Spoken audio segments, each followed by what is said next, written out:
নবী সাল্লাল্লাহু আলাইহি ওয়াসাল্লাম বলেছেন, তোমাদেরকে কি আমি বলে দিব না সবচেয়ে বড় ভিখারি কে? সাহাবীরা বলছেন, ভিখারি তো আমরা মনে করি যার টাকা পয়সা নাই।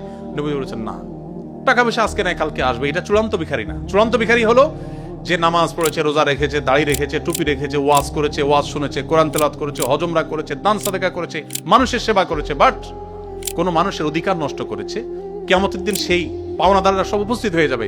সেদিন তো আর মানুষ ক্যাশ টাকা নিবে না, তার আমল বিনিময় হিসাবে নিতে নিতে নিঃস্ব হয়ে সে জাহান্নামে নিক্ষিপ্ত হবে। ছোটবেলায় চুরি করেছি, মানুষের নানাভাবে ক্ষতি করেছি, এখন ওই মানুষ আর পাই না, তার জন্য তওবা করেছি, যাদের হক নষ্ট করেছি তাদের জন্য কি করব?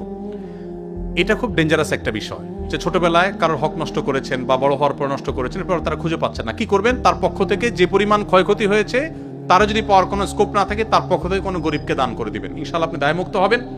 তবে যদি কারোর সম্মানহানি করেন, ফিজিক্যালি কাউকে অ্যাটাক করে থাকেন, আপনারা ছাত্র মানুষ, রক্ত গরম থাকে, জেনজি প্রজন্মের মানুষ, রিকশাওয়ালার সাথে চুন থেকে নুন করছে, দিছেন কষায় একটা, মাস্তানি করে বসলেন, বেচারা অপরাধটা ছিল 100 ওজনের, আপনার শাস্তি হয়েছে 200 ওজনের। কিয়ামতের দিন এই লোক দাঁড়ায় যাবে আল্লাহর কাছে, আপনাকে আসামি হিসাবে দাঁড় করানো হবে, আপনার বিচার হবে। দুনিয়াতে এই লোককে আপনি আর হয়তো কোনোদিন খুঁজে পাবেন না। এটা খুব ডেঞ্জারাস। এই জন্য ভাইরা, তারুণ্যের এই চঞ্চলতা যেন আপনাকে অপরাধ, বিশেষ করে মানুষের প্রতি অন্যায় করতে কখনো প্ররোচিত না করে।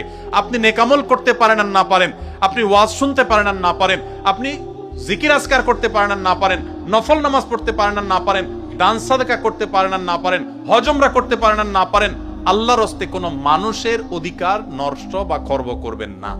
এই চেতনা যদি আপনার ভিতরে ধরে রাখতে পারেন, জান্নাতের পথ ইনশাআল্লাহ সুগম এবং সহজ।